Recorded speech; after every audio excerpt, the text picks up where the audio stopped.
Hello दोस्तों, कैसे हैं आप सब लोग। कैसे चल रही है आप लोगों की नीट की तैयारी।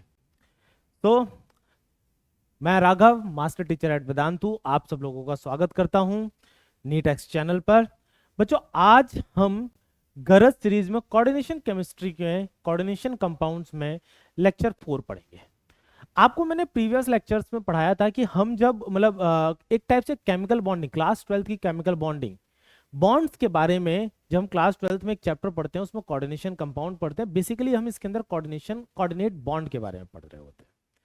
तो जब वो कोऑर्डिनेट बॉन्ड के बारे में पढ़ रहे हैं इन कंपाउंड के अंदर, कोऑर्डिनेशन कंपाउंड के अंदर, तो हम कुछ थ्योरीज पढ़ते हैं, जिसमें से सबसे पहली थ्योरी थी वर्नर्स थ्योरी। देन हम effective atomic mass, effective atomic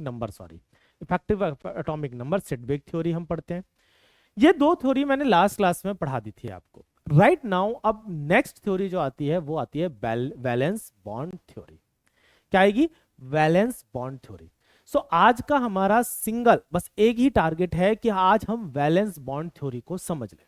बहुत ज्यादा बड़ी थ्योरी नहीं है, बहुत छोटी सी थ्योरी है, मतलब बहुत ज्यादा टाइम टेकिंग लेक्चर ये नहीं होगा। तो आपको कैसे इस कोऑर्डिनेशन कंपाउंड के अंदर हाइब्रिडाइजेशन हम निकालते हैं, बेसिकली इस थ्योरी के अंदर हम ये बात करते हैं। तो चलिए, बहुत ज्यादा टाइम इन्वेस्ट ना करते हुए हम इस लेक्चर को स्टार्ट करते हैं। तो आज का जो single one and only target है that is the valence bond theory को समझना। ठीक है। वैलेंस बॉन्ड थ्योरी में अगर हम वैलेंस बॉन्ड थ्योरी को समझते हैं तो बच्चे उससे पहले ना एक चीज को समझना होता है, that is a magnetic properties. Magnetic properties of, अगर हम बात करते हैं कोऑर्डिनेशन कंपाउंड, तो कोऑर्डिनेशन कंपाउंड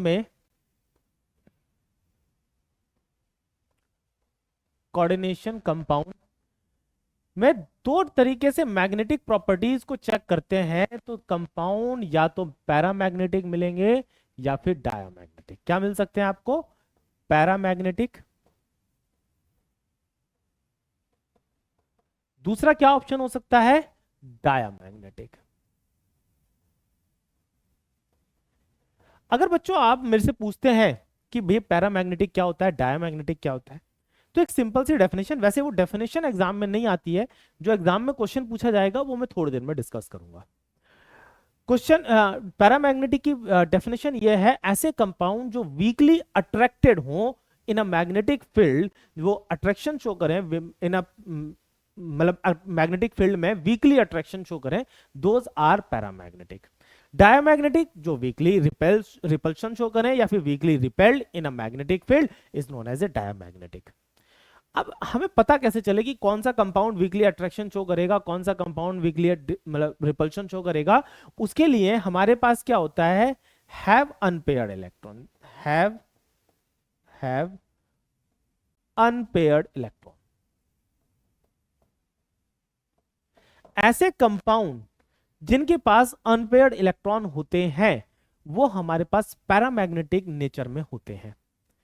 और ऐसे compound which have all the electron should be paired या no unpaired electron are present, no unpaired electron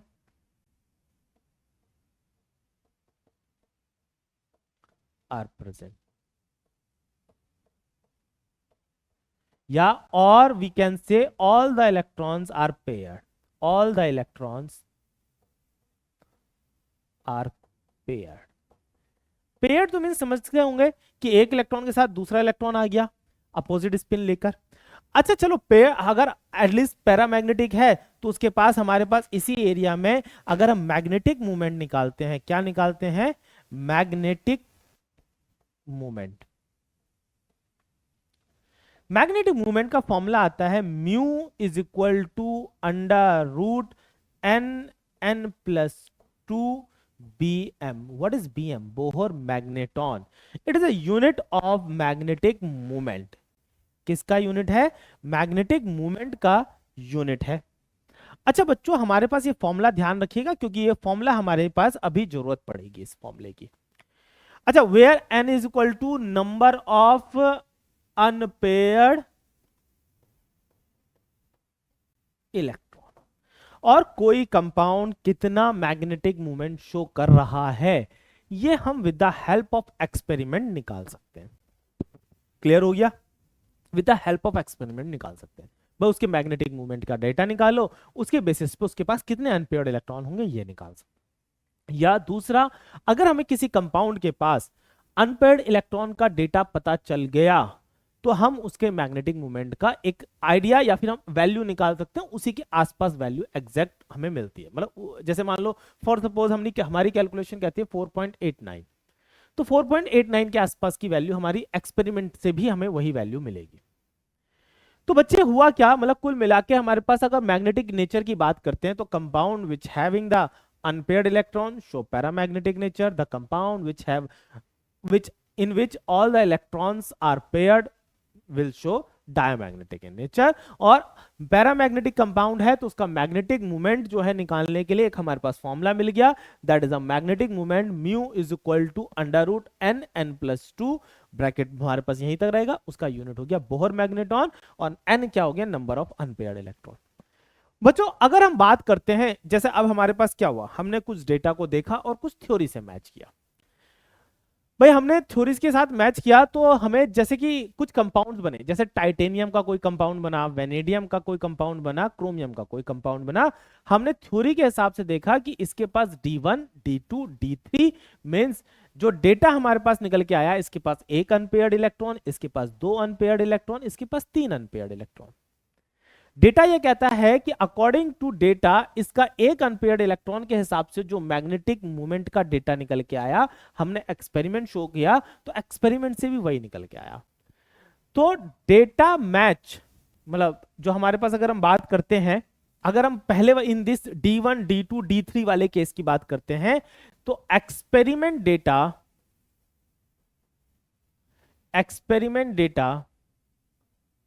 match with theoretical data।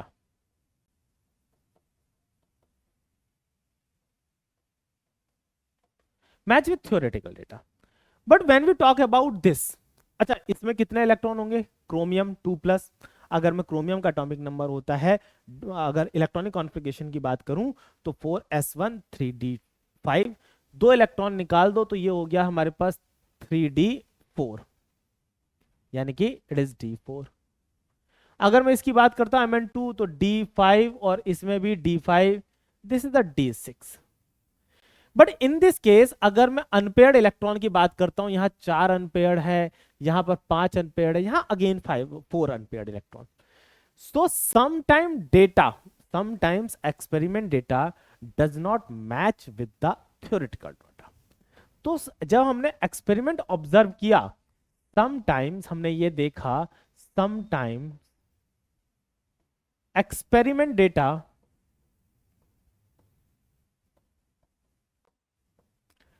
does not match with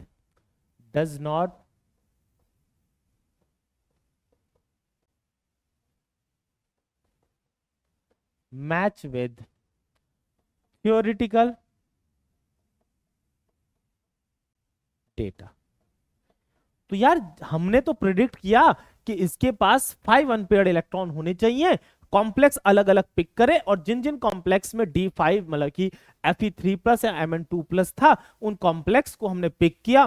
pick करने के बाद जब हमने डेटा देखा तो इसके हमारे हिसाब से तो निकलना चाहिए था मैग्नेटिक मूवमेंट 5, बट एक्सपेरिमेंट में देखा तो कई बार निकल गया 5 के हिसाब से, मतलब मैग्नेटिक मूवमेंट 5 के हिसाब से निकलना चाहिए था, कई बार तो 5 के हिसाब से मैग्नेटिक मूवमेंट निकल गया, बट कई बार नहीं निकला।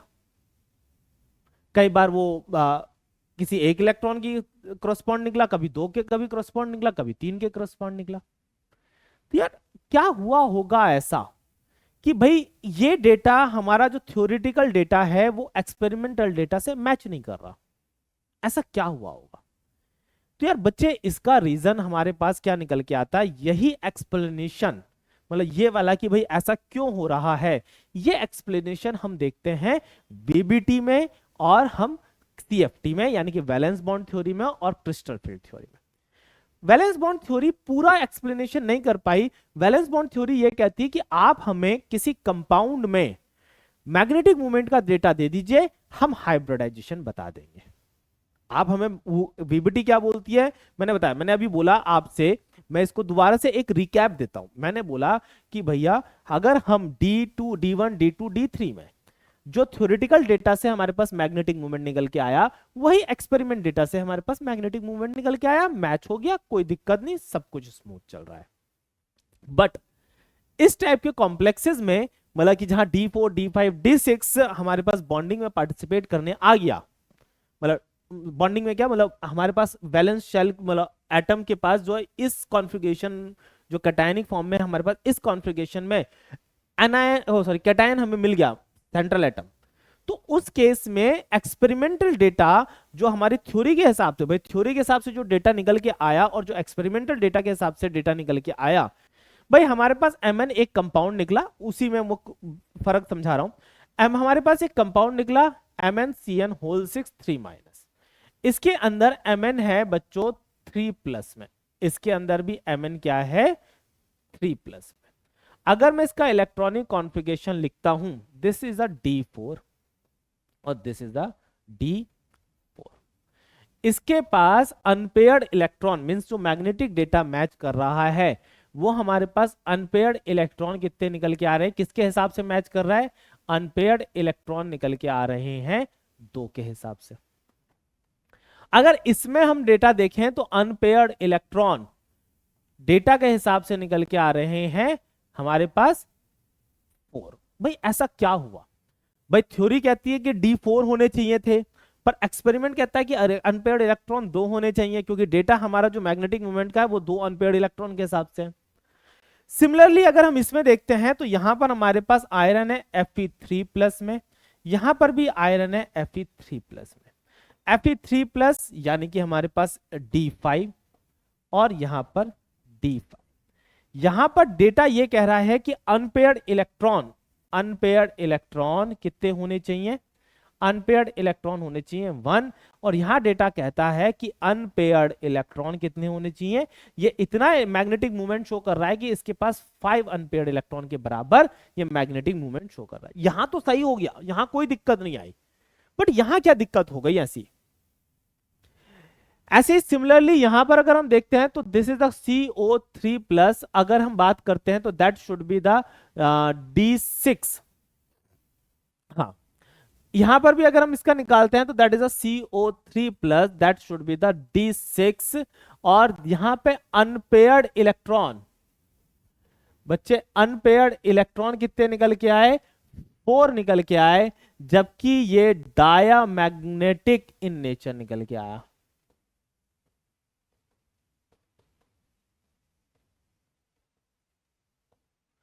जबकि ये क्या निकल के आया, डायामैग्नेटिक इन नेचर। देखो फर्क, मैंने कुछ एग्जांपल्स पिक करे और ये मैंने वो एग्जांपल पिक करे हैं जो एनसीईआरटी ने पिक करे हैं।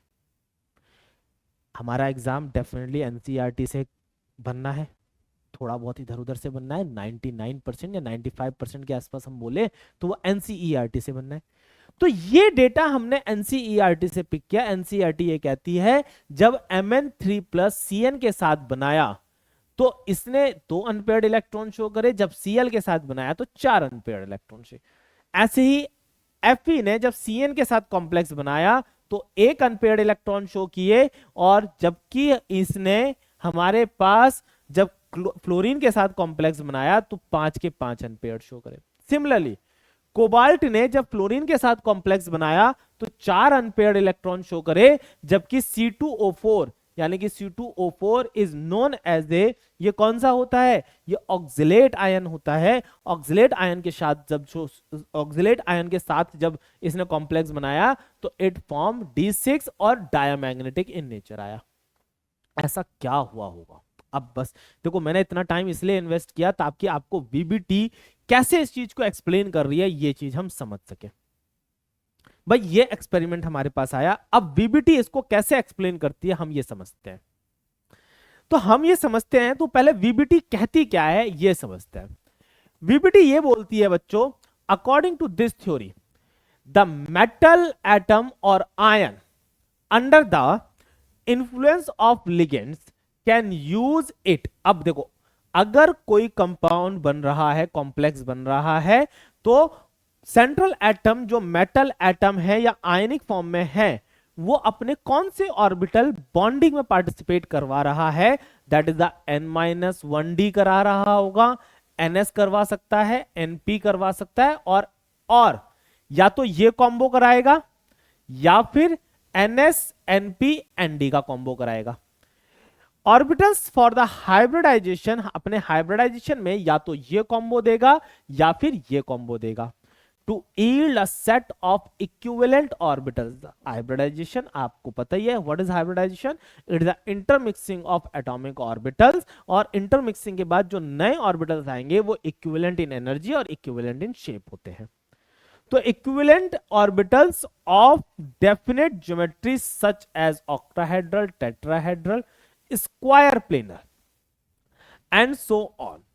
भाई क्या हुआ, लिगेंड्स आए सेंट्रल एटम के पास, उन्होंने कहा भैया हमें कोऑर्डिनेट बॉन्ड बनाना है आपके साथ। तो सेंट्रल एटम ने कहा ठीक है बना लीजिए, पहले मैं आपके लिए, आप अगर 4 आए हो तो मैं 4 ऑर्बिटल को हाइब्रिडाइज कर देता हूं, आप अगर 6 आए हो तो 6 ऑर्बिटल को हाइब्रिडाइज कर दो। बट सेंट्रल एटम कौन से ऑर्बिटल को हाइब्रिडाइज करेगा, वो इनमें से किसी को लेगा, n-1d ns np को, या फिर वो लेगा ns np और nd में से किसी को। तो इन्हीं को वो हाइब्रिडाइज करता है, हाइब्रिडाइज करने के बाद लिगेंड्स के सामने रख देता है, भाई साहब आप बॉन्डिंग करिए। बॉन्डिंग लिगेंड्स क्या करते हैं, एम्प्टी ऑर्बिटल्स होते हैं, तो उसमें अपना इलेक्ट्रॉन पेयर डोनेट करते हैं, कोऑर्डिनेट बॉन्ड बनाते हैं और कॉम्प्लेक्स बन जाता है। बट अब यही क्वेश्चन है कि वो कौन से ऑर्बिटल को हाइब्रिडाइज करेगा। अब वो हमें कैसे पता चलता है, वो हमें पता चलता है with the help of magnetic data और उसके स्ट्रक्चर से।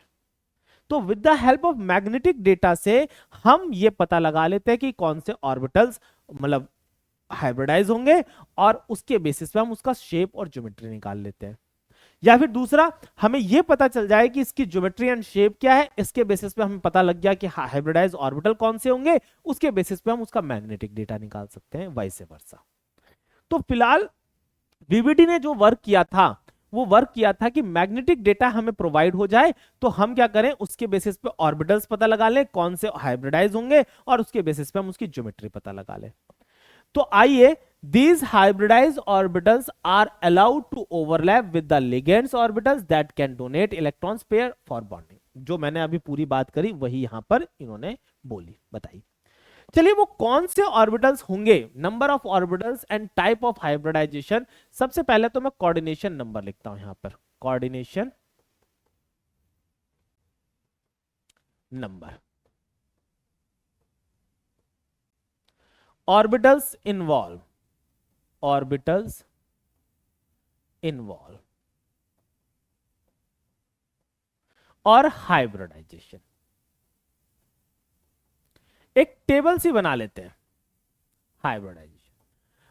हम अगर टेबल सी बना लेते हैं, अच्छा बच्चों जेड और S both are the right spelling, तो दोनों जेड लिखें या फिर एस लिखें, इससे कोई फर्क नहीं पड़ेगा। ओके, राइट नाउ अगर हम बनाते हैं, मान लो कोऑर्डिनेशन नंबर हमारे पास 4 मिला, तो कोऑर्डिनेशन नंबर 4 में दो पॉसिबिलिटी हो सकती हैं। एक पॉसिबिलिटी तो ये हो सकती है कि अगर ऑर्बिटल हमारे पास s plus ns ns plus npx plus npz y plus npz मिल जाए तो हाइब्रिडाइजेशन निकल के आएगा sp3। अच्छा ज्योमेट्री भी लिख ही लेते हैं, बिना ज्योमेट्री के काम तो चलेगा नहीं। ज्योमेट्री, तो ज्योमेट्री निकल के आएगी हमारे पास टेट्राहेड्रल। क्या निकल के आएगी, टेट्राहेड्रल। अगर हमारे पास कोऑर्डिनेशन नंबर 4 में अगर n-1 t x square minus Y square plus ns plus npx plus npy अगर ये आ जाए तो हाइब्रिडाइजेशन कहलाता है dsp2। अगर ये वाले ऑर्बिटल्स इन्वॉल्व हो रहे हैं बॉन्डिंग में तो हमारे पास जो ज्योमेट्री निकल के आती है वो आती है स्क्वायर प्लेनर। क्या आती है, स्क्वायर प्लेनर। अगर गाइस हम बात करते हैं, अगर मैं आगे उसकी बात करता हूं,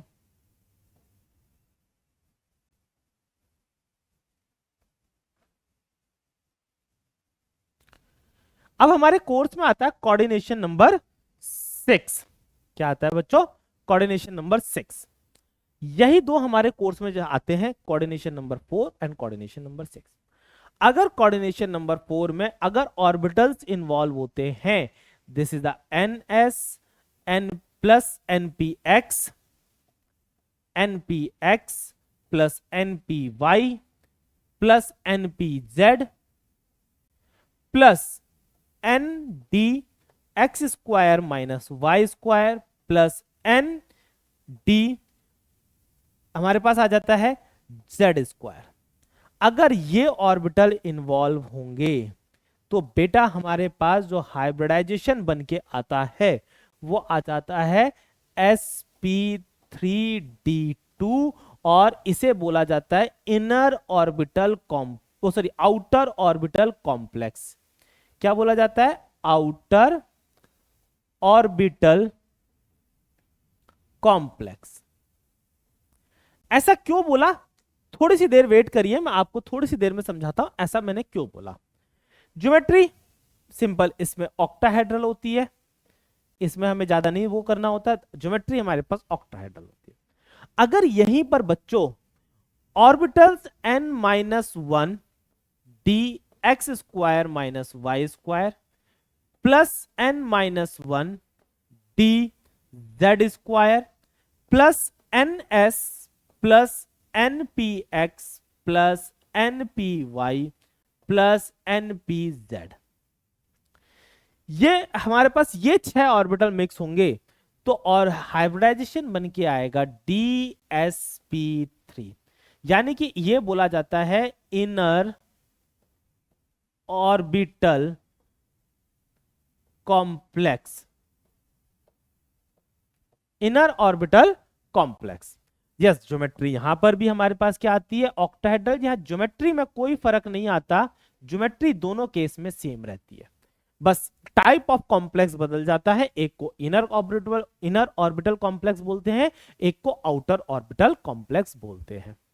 आई थिंक ये पॉइंट क्लियर हुआ होगा आपको बच्चों। अगर हमारे पास एक ये डेटा इंपॉर्टेंट है कि कौन सा कॉम्प्लेक्स क्या। अब खास बात मैंने अभी आपको प्रीवियस उसमें बताया था कि अगर नोट, अगर डी कोऑर्डिनेशन नंबर 2, 3 नो, यहां पर एनपी नहीं है, it is a no additional information is needed, means अगर कोऑर्डिनेशन नंबर 2 और 3 है तो no extra information is needed to predict the shape and hybridisation of the complex of the compound.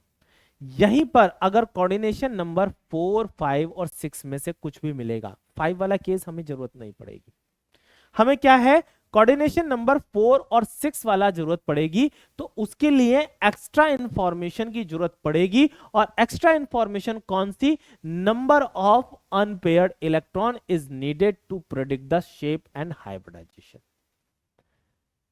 ठीक है, अब इसमें एक नोट मैं और लिखवाता हूं एड ऑन। अगर कॉम्प्लेक्स D1 और D2 और D3 ये इन्वॉल्व हो रहे हैं तो no extra information is required, no extra information info is required. अगर हमने D4, D5 एंड D6 इसमें से कुछ इन्वॉल्व हो रहा है तो extra information is required, extra information info is required for VBT to predict the hybridization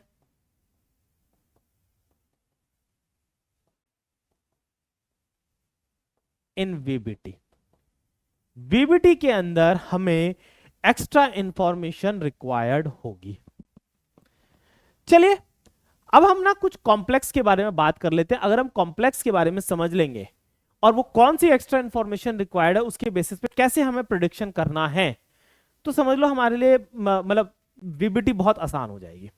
तो कोऑर्डिनेशन नंबर 6 में अभी मैंने दो पॉसिबिलिटी बताई थी ऑक्टाहेड्रल, एक बताई थी sp3d, एक बताई थी d2sp3, और इस वाले केस में हमारे पास nd orbital is use, D means outer orbital is use, इसे बोलते हैं आउटर ऑर्बिटल कॉम्प्लेक्स, और इस वाले केस में n-1d यानी कि जो वैलेंस शेल है उसके इनसाइड वाला ऑर्बिटल यूज हो रहा है, तो उसको बोलते हैं inner orbital complex. That is why इनका आउटर और इनर नाम है। अगर इनसाइड वाला ऑर्बिटल यूज हो रहा है तो हमारे पास इनर, आउटसाइड वाला डी ऑर्बिटल यूज हो रहा है। एक इंफॉर्मेशन मैं आपको देता हूं, यहां पर कुछ लिगेंड्स के बारे में बताता हूं। लिगेंड्स जैसे कि एग्जांपल अगर मैंने लिया CO और CN-, these are strong field ligand, these are strong, very strong field ligand, very strong field ligand। अगर हम बात करते हैं अमोनिया NH3, इसको ट्रीट करना है एज ए स्ट्रॉन्ग लिगेंड,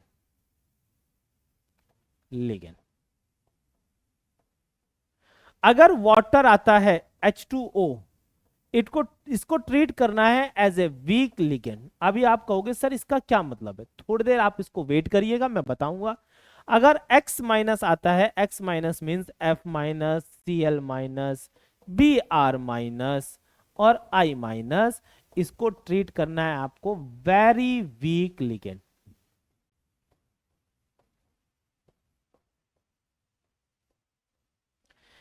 इसमें थोड़ी देर बाद मैं आपको एक कंक्लूजन समझाऊंगा, उस कंक्लूजन में मैं इसका इंपॉर्टेंट रोल रखूंगा। चलिए अब हम बात करते हैं आगे। मेरे पास एक कंपाउंड है दैट इज अ CONH3 और होल 6 CO3 प्लस, और ये हमने बताया कि it is diamagnetic in nature होता है। ये हमें फ्रॉम एक्सपेरिमेंट से मिल गया। कहां से मिल गया? From experiment. Now predict the, now find the hybridization, find the hybridization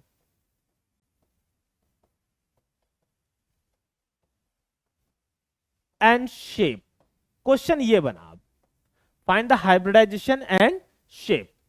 आप सब लोगों को विजिबल है? यस विजिबल है। राइट नाउ बच्चे हमें पता है कि अगर मैंने बात करी इसकी CONH3 होल 6 और 3 प्लस, चलिए आइए सेंट्रल एटम का ऑक्सीडेशन स्टेट हम निकालते हैं। क्या निकालते हैं? सेंट्रल एटम का ऑक्सीडेशन स्टेट। तो that is the oxidation state X, ammonia का 0 हो गया, प्लस इज इक्वल टू +3, यानी कि X इज इक्वल टू +3। बिल्कुल सही। यानी कि कोबाल्ट हमारे पास यहां पर क्या है? CO3 प्लस की फॉर्म में है। अगर मैं इसका इलेक्ट्रॉनिक कॉन्फ़िगरेशन लिखता हूं बच्चों, तो लिखूंगा आर्गन, और इसका लिखूंगा, अगर हम लिखता हूं 3D, अगर CO3 प्लस है तो it should be present in 3D6, because इसका एटॉमिक नंबर होता है 27, और 3 इलेक्ट्रॉन निकल गए। हमने 3 इलेक्ट्रॉन यहां पर निकाले 3D6 और 4s0, 4p0 और 4d0, ये इसका इलेक्ट्रॉनिक कॉन्फ़िगरेशन आएगा। तो बच्चों हमारे पास क्या हुआ कि यहां पर D में 6 इलेक्ट्रॉन अवेलेबल है।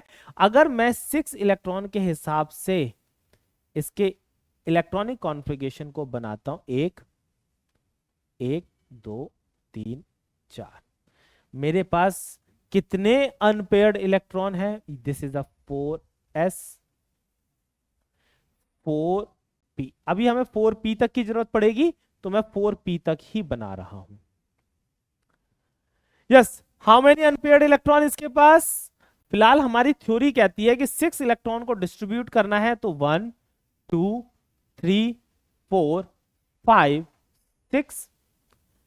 भाई एक्सपेरिमेंट कहता है this is a diamagnetic in nature.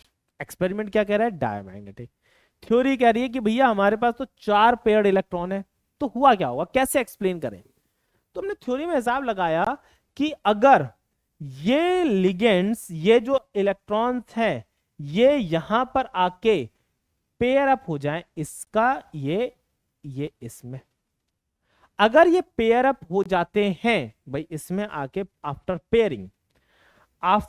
Pairing हमारे पास ये इलेक्ट्रॉन क्या हो गए, ये इलेक्ट्रॉन पेयर अप हो जाते हैं और क्या हो जाता है, 1 2 3 4,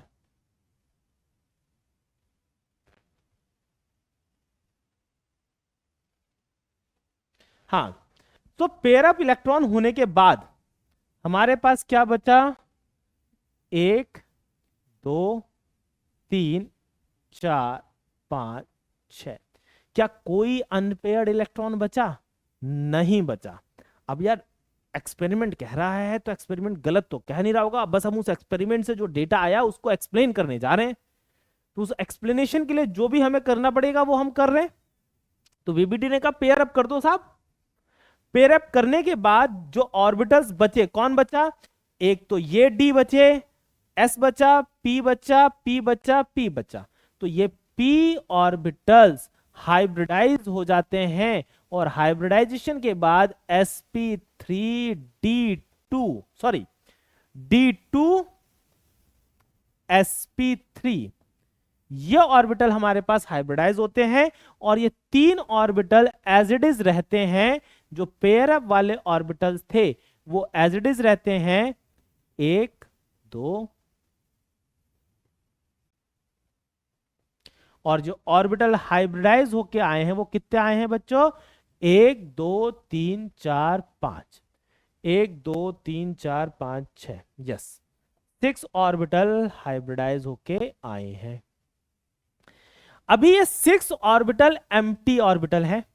यहां भाई साहब क्या होगा, अमोनिया विल कम और अमोनिया आके क्या करेगा, बॉन्ड बनाएगा।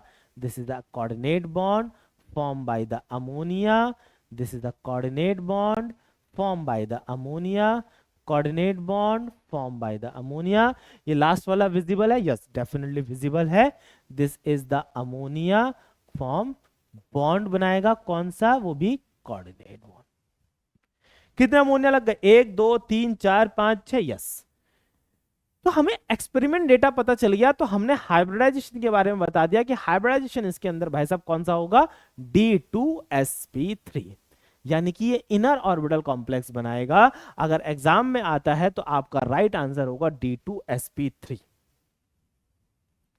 अब एक चीज ऑब्जर्व करना, अभी मैंने आपको अमोनिया ना एज ए स्ट्रॉन्ग लिगेंड में लिखवाया था और स्ट्रॉन्ग लिगेंड की वजह से ये देखो ये पेयरिंग हो गई। अभी एक एक्सपेरिमेंट और कराता हूं, एक डेटा और करवाता हूं। एक डेटा ये बोलता है कि COF6 एक हमारे पास कॉम्प्लेक्स आया और ये कॉम्प्लेक्स है COF6 whole thrice. This is a paramagnetic with 4 unpaired electron. मतलब डेटा ये बोल रहा है कि इट इज अ पैरामैग्नेटिक और उसके पास 4 अनपेयर्ड इलेक्ट्रॉन है। चलिए आइए मैच करते हैं। भैया हमने क्या करा, इसकी oxidation state x -6 is equal to -3, तो x इज इक्वल टू +3, यानी कि ऑक्सीडेशन स्टेट तो +3 है, लाइक प्रीवियस क्वेश्चन टाइप से। तो हमारे पास कोबाल्ट की ऑक्सीडेशन स्टेट CO3+, अगर मैं इलेक्ट्रॉनिक कॉन्फ़िगरेशन लिखूंगा तो दैट इज आर्गन 3d, और क्या आएगा 3d 6 4s0 4p0 and 4d0। चलिए d को बनाते हैं पहले, 1 2 3 4, 1 electron, 2 electron, 3 electron, 4 electron, 5 6। 4s को देखें तो 4s को देखते हैं तो 0, भाई 0 खाली एम्प्टी पड़ा हुआ है। 4p को देखा जाए एम्प्टी पड़ा हुआ है। 4d को देखा जाए एम्प्टी पड़ा हुआ है। अब डेटा क्या कहता है, डेटा ये कहता है कि it having the 4 unpaired electron, yes it having the 4 unpaired electron, यानी कि इस वाले केस में पेयरिंग कराने की जरूरत नहीं है। पेयरिंग कराने की बिल्कुल भी जरूरत नहीं, क्योंकि डेटा हमारी जो थ्योरी है, हमारा जो सिंपल चल रहा है उसके हिसाब से चल रहा है, कोई हमें अब सोचना ही नहीं है। तो यानी कि फिर मिक्स कौन होंगे भाई, 6 लिगेंड आए, 6 लिगेंड आए तो ऑर्बिटल कौन से मिक्स होंगे बच्चे, मिक्स होंगे ये वाले 6। अब ये 6 मिक्स होंगे तो हाइब्रिडाइजेशन बनाएंगे sp3d2। अब ये जब sp3d2 बनाएंगे तो ये हमारे पास 6 ऑर्बिटल 1 2 3 4 5। चले बनाते हैं जरा।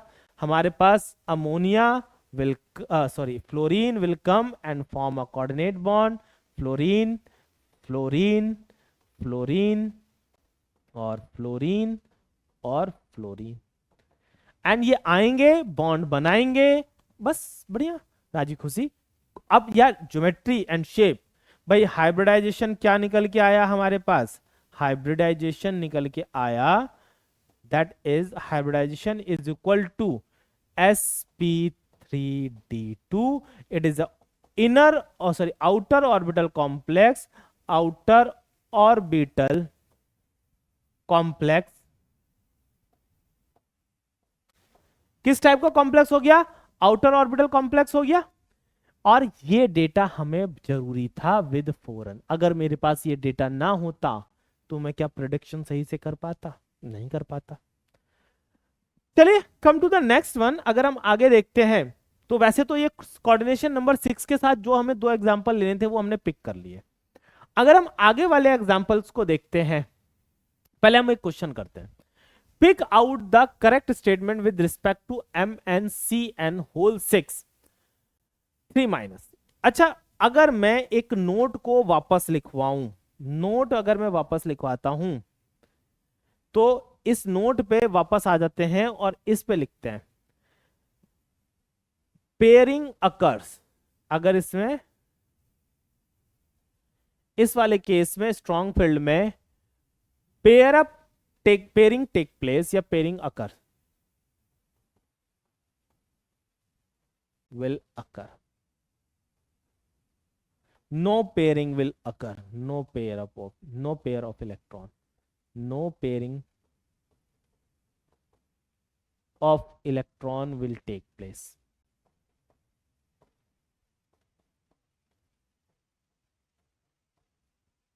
No pairing will take place due to pairing they form। अभी ये चीज याद रखनी है, बस फिलहाल के लिए ये चीज याद रखनी है, ड्यू टू पेयरिंग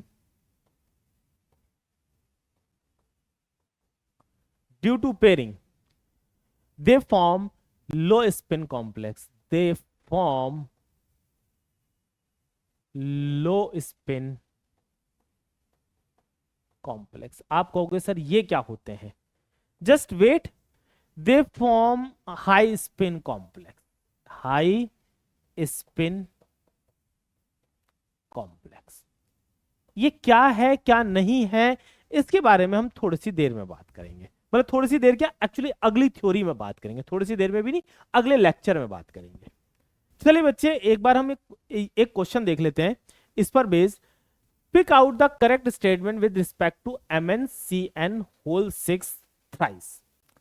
चलिए इसकी ऑक्सीडेशन स्टेट निकालते हैं, तो x minus 6 is equal to मेरे पास क्या आ जाएगा -3, x minus 6 is equal to -3, so x is equal to क्या आ गया +3, क्या निकल के आया x इज इक्वल टू +3।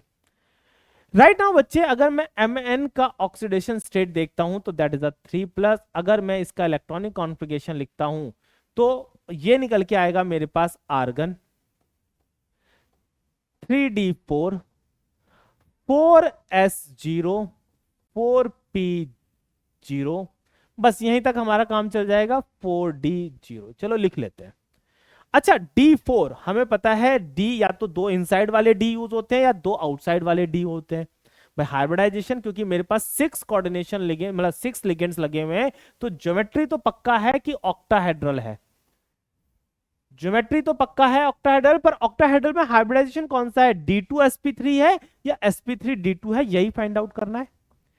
तो मैंने क्या देखा कि भैया स्ट्रॉन्ग फील्ड लिगेंड है 1 2 3 और 4, हमारे पास 1 इलेक्ट्रॉन 2 इलेक्ट्रॉन 3 इलेक्ट्रॉन 4 भाई, और S ऐसे करके P और D खाली हो जाएगा, ये D का हो गया। यार बच्चे हमने देख लिया कि हमें पता चला, अभी मैंने आपको बताया कि Cn जो है वो स्ट्रॉन्ग फील्ड लिगेंड है और ये पेयरिंग करा देता है, क्या करा देता है, पेयरिंग। तो ये इलेक्ट्रॉन पेयर हो जाएगा इस पर। आप कहोगे सर इस वाले को पेयर क्यों नहीं कराया, मैं कहूंगा बच्चे हमें 2 ही ऑर्बिटल तो चाहिए थे d ऑर्बिटल वैकेंट, दो डी ऑर्बिटल मिल गए, बस इतना हमें पेयर अप कराना होता है कि जिससे दो ऑर्बिटल मतलब जो दो डी ऑर्बिटल्स हैं वो वैकेंट मिल जाए बस। तो पेयर अप कराने के बाद हमारे पास जो डेटा निकल के आया 1 2 3 4, 1 2 3 4, और हमारे पास 4s, और ये खाली हो जाएगा p, और ये हाइब्रिडाइज हो जाएंगे, और हाइब्रिडाइजेशन के बाद क्या बन के आएगा D2sp3। तो कौन सा ऑप्शन राइट ऑप्शन है? That is a D2sp3 hybridise and octahedral. Point समझ में आ गया सबको? तो चलिए आंसर क्रॉस चेक कर लेते हैं हम।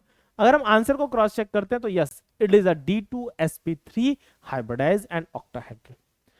नाउ कम टू द बच्चे, हम कोऑर्डिनेशन नंबर 4 की बात करते हैं। देखो मैंने अभी कोऑर्डिनेशन नंबर 4 में आपको दो ज्योमेट्री बताई थी, एक बताई थी स्क्वायर प्लेनर, एक बताई थी टेट्राहेड्रल। दोनों उसमें ही है। इसमें हाइब्रिडाइजेशन sp3 मिलेगा, इसमें हाइब्रिडाइजेशन sp2 मिलेगा। ध्यान रखना d यूज हो रहा है इनसाइड वाला, तो यानी कि अगर इनसाइड वाला d हमारे पास 3d वाला d खाली हो, या इनसाइड वाला d अगर एम्प्टी हो, तो हमारे पास स्क्वायर प्लेनर के लिए स्कोप है। अगर हमारे पास d खाली नहीं है तो उस बेचारे को s और आउटर वाले p के साथ हाइब्रिडाइजेशन करना पड़ेगा। चलिए बेटा बात करते हैं हम एक कंपाउंड दैट इज NiCl4, और ये हमें जब डेटा मिला तो it is paramagnetic with 2 unpaired electron. हमें एक्सपेरिमेंट से ये डेटा मिला पैरामैग्नेटिक विथ 2 अनपेयर्ड। चलिए x -4 is equal to -2, x is equal to +2, यानी कि जो डेटा ये कह रहा है, ये कह रहा है Ni2+। इलेक्ट्रॉनिक कॉन्फ़िगरेशन हमारे पास हो गया आर्गन 3d8 4s0 4p0। बहुत ज्यादा दूर तक नहीं जाना है हमें। D8 यानी कि हमारे पास 1 2 3 4, और 4s यानी कि एक ऑर्बिटल, p यानी कि 3 ऑर्बिटल। चलिए देखते हैं बच्चे, 1 2 3 4 5 6 7 8। डेटा भी बोल रहा है paramagnetic with 2 unpaired electron, means कोई पेयरिंग नहीं होगी। वैसे भी मैंने बोला कि वीक फील्ड लिगेंड है, पेयरिंग नहीं कराएगा, ये मैंने एक्स्ट्रा इंफॉर्मेशन दी। हमने बोला डेटा के हिसाब से मैच हो गया, तो होगा क्या, ये ऑर्बिटल हाइब्रिडाइज होंगे और 4 नए ऑर्बिटल बनाएंगे, दैट इज द sp3 1 2 3। और यहां पर क्या हो जाएगा, यहां पे Cl भाई सब आएंगे और बॉन्ड बना लेंगे, Cl Cl Cl और Cl। यस, तो ज्योमेट्री क्या निकल के आई, ज्योमेट्री टेट्राहेड्रल। हाँ जी, हाइब्रिडाइजेशन क्या निकल के आया,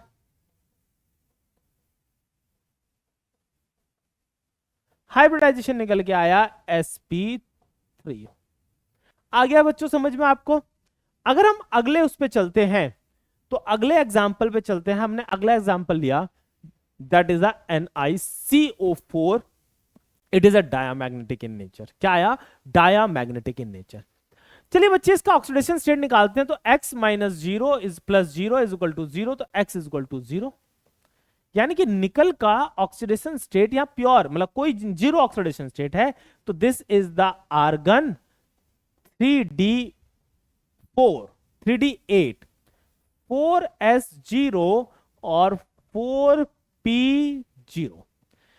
अगर बस 4p0 तक ही जरूरत होगी। अगर मैं इसके हिसाब से डेटा के हिसाब से बनाता हूं 1 2 3 और 4, 1 इलेक्ट्रॉन 2 इलेक्ट्रॉन 3 4 5 6 7 8 और 2 इलेक्ट्रॉन यहां पर, sorry it should be 2, because electronic configuration तभी होगा दैट इज अ 1 और 2 और ये एम्प्टी। यार बेटा डेटा बोल रहा है इट इज डायामैग्नेटिक, थ्योरी बोल रही है sir it is a magnet मतलब पैरामैग्नेटिक। क्या करा जाए? तो करना कुछ नहीं है बेटा, बस ये 2 इलेक्ट्रॉन यहां और यहां जंप करा दीजिए। जब आप इन 2 इलेक्ट्रॉन को जंप करा देते हैं, तो जंप कराने के बाद 1 2 3 4, फिर एम्प्टी ऑर्बिटल और p ऑर्बिटल, ये क्या हो जाएंगे, 1 2 3 4 5 6 7 8 9 10, और ये ऑर्बिटल्स खाली हैं। दे विल कंबाइन और sp3 बनाएंगे, और sp3 बनाने के बाद CO आएंगे भाई साहब, बॉन्ड बना लेंगे, CO CO और CO। हुआ क्या भाई, मुझे सीधा से बात बताओ कि अब एक चीज नोटिस करो, CO मैंने स्ट्रॉन्ग फील्ड लिगेंड लिखाया है या नहीं लिखाया है। अब स्ट्रॉन्ग फील्ड लिगेंड की खास बात क्या है, वो पेयर अप करा देता है। अगर वहां पर पेयर अप हो जाने की चांसेस हैं तो वो पेयर अप करा देगा। इसने इसको पेयर अप कराया, हमारे पास सारे इलेक्ट्रॉन्स पेयर अप हो गए, कोई अनपेयर्ड इलेक्ट्रॉन नहीं बचा। जब कोई अनपेयर्ड इलेक्ट्रॉन नहीं बचा तो वो डायामैग्नेटिक हो गया। उसके बाद जो जो ऑर्बिटल्स थे वो ऑर्बिटल्स इंटरमिक्स होंगे, हाइब्रिडाइज ऑर्बिटल बनाएंगे, उस हाइब्रिडाइज ऑर्बिटल में लिगेंड आएंगे, लोन पेयर डोनेट करेंगे, कोऑर्डिनेट बॉन्ड बनाएंगे और बॉन्डिंग डन। तो यानी कि हमारे पास ज्योमेट्री क्या निकल के आई बच्चे, ज्योमेट्री sp3 है तो tetrahedral, this is the tetrahedral geometry. और शेप, शेप क्या निकल के आएगी, शेप सॉरी हाइब्रिडाइजेशन, शेप तो वही है, हाइब्रिडाइजेशन,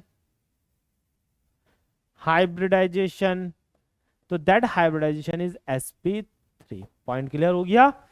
चलिए बच्चे एक एग्जांपल और लास्ट, आज का लास्ट एग्जांपल पिक करते हैं। हमें डेटा मिला कि दिस इज डायामैग्नेटिक। चलिए निकालते हैं oxidation state, x -4 is equal to -2, x is equal to +2। तो निकल की +2 ऑक्सीडेशन स्टेट में अगर इलेक्ट्रॉनिक कॉन्फ़िगरेशन लिखा जाए तो that is the argon 3d8 4s0 4s0 और 4p0। अच्छा भाई साहब ठीक है। अब एक्सपेरिमेंट डेटा ये बोलता है कि मेरे पास एक्सपेरिमेंट डेटा ये बोल रहा है कि 4 1 2 3 4, एक्सपेरिमेंट डेटा ये बोल रहा है इट इज डायामैग्नेटिक। चलो थ्योरी क्या बोलती है देखते हैं हम। थ्योरी ये बोलती है, नहीं थ्योरी ये बोलती है कि इसके पास 2 अनपेयर्ड इलेक्ट्रॉन है। तो ये क्या होगा भाई, जब 2 अनपेयर्ड इलेक्ट्रॉन है तो क्या होगा भाई, कुछ तो गड़बड़ है। तो हमने क्या करा, इसको पेयर, वैसे भी हमें पता है it is a strong field ligand, pair up करा ही देगा। तो हमारे पास पेयर अप होने के बाद जो ऑर्बिटल्स बन के आए 1 2 3 4 5 6 7 8, और this is empty, this is empty, ये आया। अब देखो होगा क्या, अब डी खाली है, 4 ही भाई CN 4 ही आएंगे तो 4 ही ऑर्बिटल हाइब्रिडाइज होंगे, ये क्लियर होना चाहिए। तो जब 4 ऑर्बिटल हाइब्रिडाइज होंगे तो ये चारों मिलेंगे और नया हाइब्रिडाइजेशन बना के देंगे। दिस इज 1 2 3, और ये कौन सा होगा, DsP2। 4 यहीं तक देखो, यहीं तक लिया है मैंने। अब CN भाई साहब आएंगे और अपना अपना एक पेयर ऑफ इलेक्ट्रॉन डोनेट करेंगे। This is the CN CN CN और CN, ऐसे करके 4 कोऑर्डिनेट बॉन्ड बन जाएंगे। ठीक है, 4 कोऑर्डिनेट बॉन्ड बन गए। तो हाइब्रिडाइजेशन भाई, ज्योमेट्री क्या निकली, हाइब्रिडाइजेशन, पहले तो हाइब्रिडाइजेशन निकालो। हाइब्रिडाइजेशन हमारे पास आएगा, हाइब्रिडाइजेशन आएगा DsP2। अब DsP2 आ गया तो शेप क्या निकल के आएगी, शेप आ जाएगी स्क्वायर प्लेनर, स्क्वायर प्लेनर। आपको समझ में आ गया कि किस तरीके से हम उसकी शेप और ज्योमेट्री निकाल सकते हैं। भाई हमें मैग्नेटिक डेटा मिल जाए, अच्छा मैग्नेटिक डेटा ना भी मिले, हमें 5 लिगेंड याद रह गए ना, हमारा काम चल जाएगा। आओ बच्चे हम आगे की तरफ बढ़ते हैं, तो कुछ 1-2 क्वेश्चन कर लेते हैं। पहले हम लिमिटेशंस को पढ़ लेते हैं, लिमिटेशंस को पढ़ने के बाद उसके कुछ क्वेश्चंस कर लेते हैं कि भैया ये थ्योरी भी फेल तो हो ही गई थी। लिमिटेशन ये बोल रहा है it involves number of assumptions, NCERT के पॉइंट्स हैं, इसके अंदर बहुत सारे अजम्पशंस थे, मतलब बहुत सारे अजम्पशन माने गए थे, तब जाके एक्सप्लेनेशन हमें मिली थी। It does not give quantitative interpretation of magnetic data.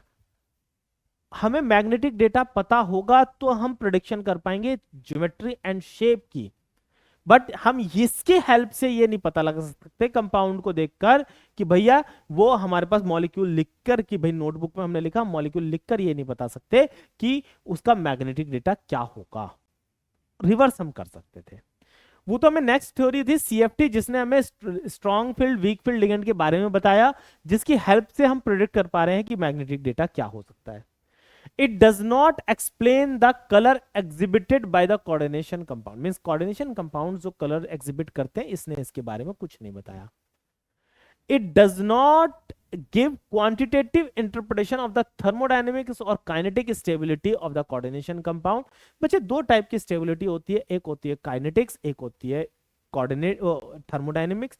उस स्टेबिलिटी के बारे में इस थ्योरी ने कोई बात नहीं करी। जैसे कि एक एग्जांपल मैंने यहां लिख दिया है कि उन्होंने ये नहीं बताया why is a stable compound whereas it form an outer orbital complex. इसकी स्टेबिलिटी के बारे में कुछ बात ही नहीं करी। It does not makes exact prediction regarding the tetrahedral and square planar structure of 4 coordination complex. भाई 6 में तो बता दिया था कि ऑक्टाहेड्रल बनेगा, पर 4 के केस में ये बता ही नहीं पाए एग्जैक्टली कि टेट्राहेड्रल बनाएगा या स्क्वायर प्लेनर बनाएगा।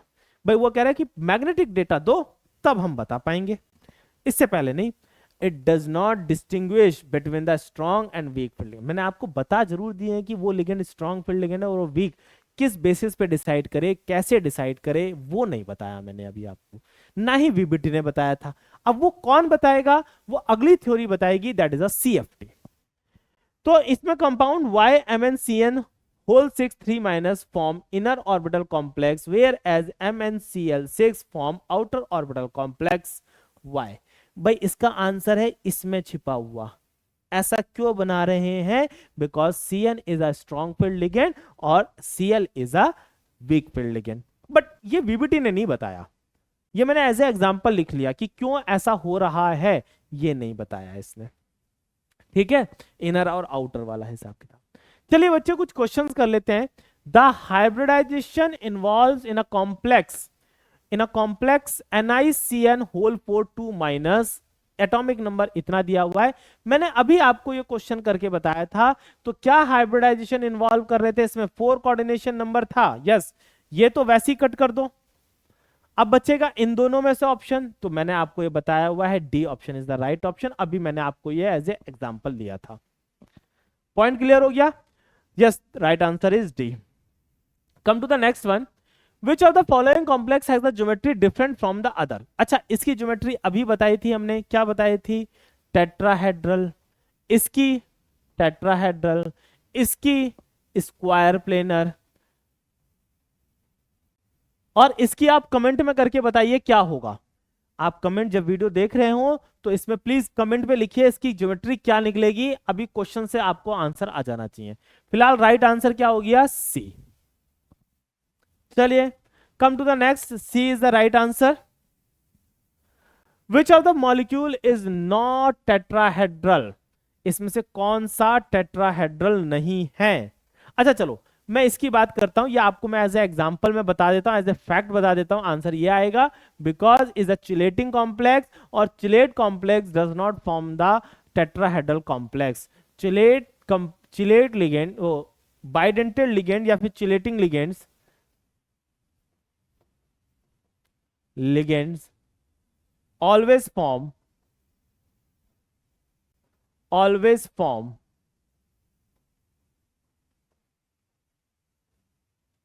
form square planar complex।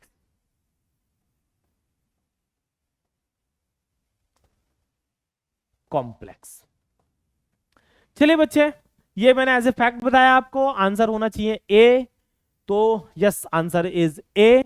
बाकी आप प्रेडिक्ट कर लीजिएगा। Now next one. अरे वाह, कंप्लीट। तो गाइज ये वीडियो आपको कैसा लगा प्लीज बताइएगा जरूर, और प्लीज इस वीडियो को शेयर करिए, और चैनल को सब्सक्राइब करिए, लाइक करिए। सो ठीक है, फिर मिलते हैं आपसे हम नेक्स्ट क्लास में। Thank you guys, tata, bye bye.